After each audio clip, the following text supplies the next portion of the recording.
பிள்ளைங்க கிட்ட ஒரு ப்ராப்ளம் இருக்கும். அப்பா அம்மா எது சொன்னாலும் அதுக்கு நோ நோ நோ நோன்னு தான் பெரும்பாலும் ரெஸ்பான்ஸ் வரும். ஹெல்த்தியா சாப்பிடு, நோ. டிவி பார்த்தது போதும், ஆஃப் பண்ணு, நோ. சீக்கிரமா தூங்க போ, நோ.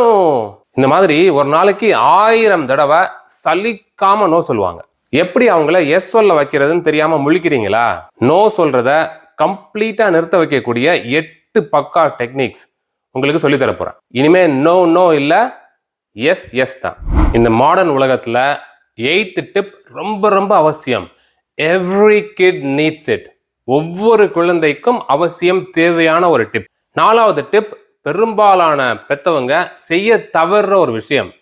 நீங்க அதை செய்றீங்களா இல்லையான்னு பார்த்து தெரிஞ்சுக்கோங்க. Tip number 1, tell them what's in it for them and not what's in it for you. ஒன்று செய்யறதுனால உங்களுக்கு என்ன பலன்னு சொல்லாதீங்க, அதுக்கு பதிலாக அவங்களுக்கு என்ன பலன்னு சொல்லுங்க. எடுத்துக்காட்டுக்கு காலையில் அவங்கள ப்ரஷ் பண்ண சொல்றீங்க. டேய் வேகமாக ப்ரஷ் பண்ணுறா, நீ ப்ரஷ் பண்ணி முடிச்சு குளிச்சுட்டு சாப்பிட்டாதான் நான் உன்னை ஸ்கூலில் விட்டுட்டு நான் ஆஃபீஸ் போக முடியும், எனக்கு ஒரு இம்பார்ட்டன்ட் மீட்டிங் இருக்கு அப்படின்னு சொன்னீங்கன்னு வச்சுக்கோங்களேன். இந்த இடத்துல உங்களுக்கு என்ன பெனிஃபிட்னு சொல்றீங்க. அப்படி சொன்னா அப்பா சீக்கிரமா ஆஃபீஸ் போகிறதுக்கு நான் ஏன் ப்ரஷ் பண்ணணும், பொறுமையாக பண்ணுவோம் அப்படின்ட்டு கண்டுக்கவே மாட்டாங்க. ஆனால் watts in it for them சொல்லுங்க. இங்கே பாடுறாக்கண்ணா, நீ ப்ரஷ் பண்ணால் உன் பல்லு ஸ்ட்ராங்காக இருக்கும், நீ நினச்ச எல்லாமே சாப்பிடலாம், ஸ்வீட் சாப்பிடலாம், சாக்லேட் சாப்பிடலாம், முறுக்கு சாப்பிடலாம், உனக்கு பிடிச்ச எல்லாமே சாப்பிடலாம், உன் பல்லு ஸ்ட்ராங்காக இருக்கும், வா ப்ரஷ் பண்ணு அப்படின்னு சொன்னீங்கன்னு வச்சுங்களேன். அந்த இடத்துல யோசிப்பாங்க. இன்ஸ்டண்ட்டாக எஸ்ன்னு சொல்லாட்டினா கூட அட்லீஸ்ட் யோசிக்க ஆரம்பிப்பாங்க. நோன்னு சொல்கிறது குறையும், எஸ்ன்ற பாத்துக்கு மூவ் ஆக ஆரம்பிப்பாங்க. So always tell them what's in it for them, not for you. Tip number 2, உங்களுக்கும் உங்களுடைய குழந்தைக்கும் இடையே ஒரு ட்ரஸ்ட்டை பில்ட் பண்ணுங்க.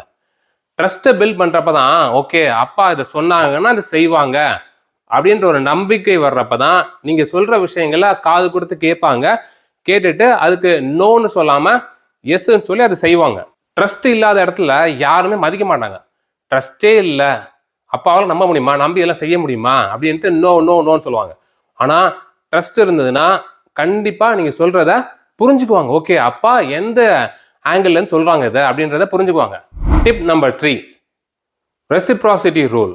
அப்படின்னா நீங்கள் ஒன்று செஞ்சீங்கன்னா பதிலுக்கு இன்னொருத்தங்க உங்களுக்கு ஒன்று செய்வாங்க, அதுதான் ரெசிப்ராசிட்டி. அதனால உங்களுடைய குழந்தைகளுக்கு நீங்கள் நிறைய நல்ல விஷயங்கள் செய்யுங்க. அவங்க ஒன்று கேட்குறாங்களா, அதுக்கு நீங்கள் நோன்னு சொல்லாமல் எஸ்ன்னு சொல்லி அதை அவங்களுக்கு செய்யுங்க. செஞ்சீங்கன்னா ஓகே அப்பா நமக்கு ஒன்று செஞ்சு கொடுத்துருக்காங்க, அப்பா நோன்னு சொல்லல, அப்பா நம்ம கேட்குற எல்லாத்துக்கும் நோ நோ நோன்னு சொல்லிட்டு இருக்கல. சில விஷயங்கள் நமக்கு தேவைன்னா எஸ்ன்னு சொல்லி அதை நமக்கு செஞ்சு கொடுக்குறாங்க. அதே மாதிரி அப்பா அம்மா நம்மள்ட்ட ஒன்று கேட்குறப்ப நம்மளும் நோ நோ நோன்னு சொல்லாமல் சில விஷயங்களுக்கு எஸ்ன்னு சொல்லி செய்வோம் அப்படின்ற ஒரு தாட் வரும். ஏன்? Psychology, reciprocity rule. நீங்க ஒரு விஷயங்கள் உங்களுடைய பசங்களுக்கு நோன்னு சொல்லாம செய்யும் பொழுது உங்களுடைய பசங்களும் நோன்னு சொல்லாம அதை செய்வாங்க. டிப் நம்பர் 4, அவங்க கூட நேரம் செலவழிங்க.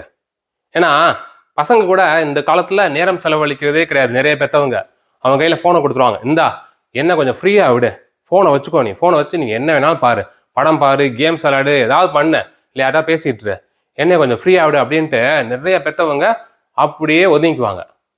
குழந்தை என்ன பண்ணும், ஃபோனு எந்நேரம் ஃபோன்லேயே இருக்கும். அப்பா அம்மாவுக்கும் குழந்தைக்கும் நடுவில் ஒரு கேப் விழுந்துடும். ஒரு குழந்தை யார் சொல்கிறத கேட்கும், நல்லா க்ளோஸாக இருக்கவங்க சொல்கிறத கேட்குமா, இல்லை ஒரு ஸ்ட்ரேஞ்சர் சொல்கிறத கேட்குமா? க்ளோஸாக இருக்கவங்க சொல்கிறதுக்கு தான் எஸ் எஸ்ன்னு சொல்லும். Spend time with them. அவங்க கூட நேரம் செலவழிங்க. நீங்கள் எவ்வளவுக்கு எவ்வளவு அதிகமாக நேரம் செலவழிக்கிறீங்களோ அந்த அளவுக்கு உங்களுக்கும் உங்களுடைய பசங்களுக்கும் பாண்டிங் உண்டாகும். நல்ல பாண்டிங்க, நல்ல க்ளோஸ் ஃப்ரெண்ட்ஸாக இருந்தீங்கன்னா அவங்க நீங்கள் சொல்கிறத காது கொடுத்து கேட்பாங்க, நீங்கள் சொல்கிறத செய்வாங்க, நோன்னு சொல்ல மாட்டாங்க. டிப் நம்பர் 5, அவங்க வெறுக்கக்கூடிய நிறைய விஷயங்களை செய்யின்னு அடுத்தடுத்து கொடுத்தே இருக்காதீங்க. ஏன்னா அந்த மாதிரி கொடுத்தே இருந்தீங்கன்னா கண்டிப்பாக எல்லாத்துக்கும் நோன்னு தான் சொல்லுவாங்க. அவங்க நோன்னு சொல்லுவாங்கன்னு தெரிஞ்சே போய் அவங்கள்ட்ட இதை செய்ய அதை செய்யன்னு சொன்னீங்கன்னா நீங்களே வாலண்டியராக போய் அவங்க நோன்னு சொல்கிறதுக்கான வாய்ப்புகளை அதிகப்படுத்துறீங்க. அதனால சில சமயங்கள்ல அவங்க எதுக்கு எஸ் சொல்லுவாங்கன்றதை தெரிஞ்சுக்கிட்டு அப்பப்போ அதையும் கொடுங்க. கொடுத்தீங்கன்னா அவங்க நோ சொல்றதுக்கு நடுவில் கொஞ்சம் எஸ்ஸும் வரும். இல்லைன்னா ஒரேடியா எல்லாத்துக்கும் நோ நோ நோன்னு வர்றப்ப பேட்டர்ன் நோ நோ நோன்னு போறப்ப அவங்க நோ மட்டும்தான் அவங்க பிரெயின்ல ரெஜிஸ்டர் ஆகும். Tip number 6, never ask them yes or no questions. Yes or no questions கேட்டிங்க வச்சுங்களேன், ஒன்று அவங்களுக்கு பிடிக்கலன்னா டக்குன்னு நோன்னு சொல்லிடுவாங்க. சாப்பிட்றியா அப்படின்னு கேட்டால் சாப்பிட்றேன்னு சொல்லணும், இல்லைனா சாப்பிட்லன்னு சொல்லணும். எஸ் சொல்லணும், இல்லை நோ சொல்லணும். அவங்க இடத்துல நோன்னு சொல்லிடுவாங்க. எஸ் ஆர் நோ கொஸ்டின்ஸ் கேட்கவே கேட்காதீங்க. கேட்டிங்கன்னா அவங்க பெரும்பாலும் நோன்னு தான் சொல்லுவாங்க. சில பேர் தான் மூடு இருந்தால் மட்டும்தான் ஓகே பண்ணுறேன், சாப்பிட்றேன், படிக்கிறேன், ஹோம்ஒர்க் பண்ணுறேன், தூங்குறேன் அப்படின்னு எஸ் சொல்லுவாங்க. எஸ் ஆர் நோ கொஸ்டின்ஸ் கேட்டவே கேட்டாதீங்க. அதுக்கு பதிலாக வேறு வித டெக்னிக்ஸை நம்ம சேனலில் நிறைய டெக்னிக்ஸ் நம்ம சொல்லி கொடுத்துருக்கோம். அதில் ஏதாவது ஒரு டெக்னிக்கை ஃபாலோ பண்ணுங்கள். டிப் நம்பர் 7, அவங்களுக்கு ஆர்டர் கொடுக்கறதுக்கு பதிலாக நம்மெல்லாம் ஒரே டீம், ஒரே சைடில் தான் இருக்கோம் அப்படின்ற ஒரு ஃபீலிங் கொடுங்க. எடுத்துக்காட்டுக்கு, நீ போய் படி, நீ போய் விளையாடு அப்படின்னு சொல்கிறதுக்கு பதிலாக வா போய் விளையாடலாம் அப்படின்னு சொல்லுங்க. நீ போய் விளையாடுனா ஆர்டர், அதில் நீ போய் விளையாடு, அவங்கள தனிமைப்படுத்துறீங்க. அதுக்கு பதிலாக நம்மெல்லாம் ஒரே டீம், வா போய் விளையாடலாம் அப்படின்னு கூட்டிகிட்டு போய் நீங்கள் அவங்க கூட சேர்ந்து ஃபுல் டைம் விளையாடணும்னு தேவை கிடையாது. ஜஸ்ட் ஒரு ஃபீலிங் கொடுங்க, வா போய் விளையாடலாம் அப்படின்னு கூட்டிகிட்டு போயிட்டு அவங்களுக்கு ஏதாவது அவங்களுக்கு தேவையான விஷயங்கள் வாங்கி கொடுத்துட்டு, ஓகே நீ இப்போ விளையாடு, அப்பா இங்கே தான் இருக்கேன், உனக்கு ஏதாவது தேவைன்னா சொல்லு அப்படின்றத நீங்கள் சொன்னால் கூட போதும். அவங்க கூட நீங்கள் இருக்கீங்கன்ற ஒரு ஃபீலிங் கொடுத்தா கூட போதும். நம்மெல்லாம் ஒரே டீம், லெட்டஸ் அப்படின்னு ஆரம்பிங்க. இன்ஸ்டெட் ஆஃப் யூ டூன்னு ஆரம்பிக்காம லெட்டஸ் டூ திஸ் அப்படின்னு ஆரம்பிங்க. கண்டிப்பாக அதுக்கு நோ சொல்லாமல் அதை செய்வாங்க. வா போய் படிக்கலாம் அப்படின்னா படிக்க வருவாங்க. படின்னு சொன்னால் நோன்னு சொல்லுவாங்க. அதுதான் டிஃப்ரென்ஸ்.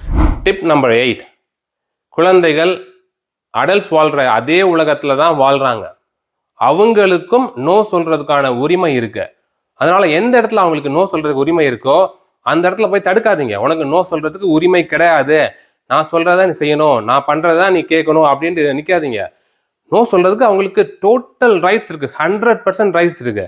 நீங்கள் சம்பாதிக்கிறீங்க, நீங்கள் சாப்பாடு போடுறீங்கன்றதுக்காக நீங்கள் சொல்கிற எல்லாத்தையும் கேட்கணும்னு அவசியம் கிடையாது. அவங்களும் டெசிஷன் எடுக்கலாம், அவங்களுக்கும் சாய்ஸஸ் இருக்குது. அப்படின்ற பட்சத்தில் நோ சொல்கிறதுக்கும் அவங்களுக்கு சாய்ஸ் இருக்குது. எந்த இடத்துல நோ சொல்லணுமோ அந்த இடத்துல நோ சொல்லுன்னு சொல்லி அவங்கள பழக்கப்படுத்துங்க. அப்போ தான் அவங்க பெரியவங்கள் ஆகும் பொழுதும் நோ சொல்லி பழகுவாங்க. இல்லாட்டினா எல்லாத்துக்கும் எஸ் எஸ் எஸ்ன்னு ஃபோர்ஸ் பண்ண மாதிரி எஸ்ஸே சொல்லி மெஷின் மாதிரி ஆயிடுவாங்க. நோ சொல்ல வேண்டிய இடத்துல கண்டிப்பாக நோ சொல்லணும். கடைசியாக கொஸ்டின் டைம்.